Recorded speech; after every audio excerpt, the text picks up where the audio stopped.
You know what's funny? Usually dogs are the ones that have electric fences put up so that they don't get into areas that they're not supposed to get into.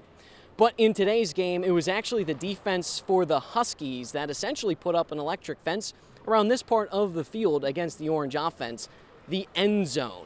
But it was in the fourth quarter that Syracuse finally ripped the collar off and found pay dirt in what eventually led to a 27-20 overtime victory for Syracuse against UConn in front of the home crowd for the first time this season. One of the reasons for the success was Justice Ross Simmons, who had 2 touchdown receptions, one in the fourth, the other what would be the eventual game winner in overtime. The wide receiver was talked about after the game, and Fran Brown, the head coach for Syracuse, said that with the adversity Justice Ross Simmons went through last season with all of the injuries and the aches and pains, it has only made the wideout stronger for this season. It's a daily grind.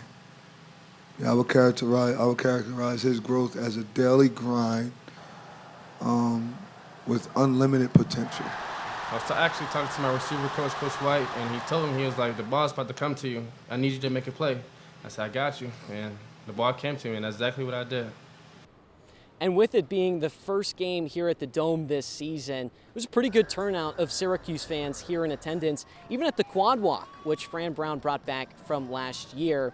And despite the rainy conditions, people came out in support for the Orange, but it wasn't so much support through the first 3 quarters because the Orange couldn't really find any sort of momentum to build on. But then in the fourth, Syracuse started to rally, and that's what the team really fed on. But head coach Fran Brown said they're not really concerned about the noise behind them. They're more concerned about what's going on in front of them, and that's because they practice for this type of moment.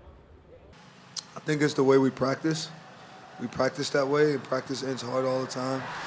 We practice stuff like this, so when the big plays do come, it's a routine. It's routine for me, so I'll be good out there. Despite the overtime win, definitely some things that Syracuse can work on moving forward. Even Fran Brown had his team running sprints at the end of this game because they weren't quite up to the standard he wants them to be at.